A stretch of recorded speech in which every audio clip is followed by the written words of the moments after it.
अमित शहा यांनी काल औरंगजेबाच्या कबरीवरून एक मोठं विधान केलेलं आहे। स्वतःला आलमगीर म्हणवणाऱ्या औरंगजेबाची कबरही महाराष्ट्रामध्येच आहे असा उल्लेख अमित शहांनी केलाय। यावरून आज खासदार संजय राऊत यांनी मात्र जोरदार टीका केली। औरंगजेबाची समाधी आहे तर 3 महिन्यांपासून दंगली का घडवत आहात असा सवाल राऊतांनी उपस्थित केलाय। तर शिवरायांचा अपमान केल्याप्रकरणी गुन्हा दाखल करायला हवा असं विधानही राऊतांनी केलं। 100 साल जब हो गए आजादी को, दुनिया में एक नंबर पर हमारा भारत होगा, उसकी मूल कल्पना इस शिवराय ने रखी। जिजाऊ ने बाल शिवा में संस्कार भरे और शिवाजी ने वो संस्कार को एक वटवृक्ष बनाया।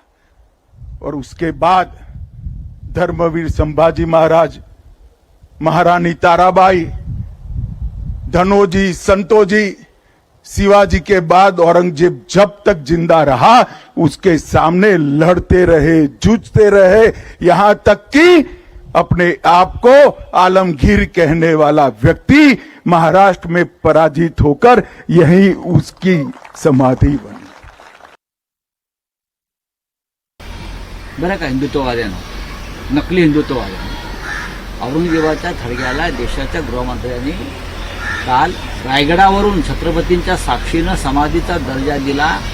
यासारखं या महाराष्ट्राच्या जीवनात वाईट ते काय होणार ते काय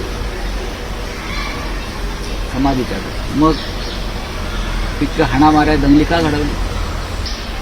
हा औरंगजेबाची समाधी हा शब्द इतर कोणाच्या तोंडून निघाला असता तर जे वर त्रिकूट होतं ना, एसएनसी, जेव्हा भाऊ अजित पवार, अजितदादा संयमी आहेत, तर या दोघांनी अक्षरशः थैथयाट केला असता।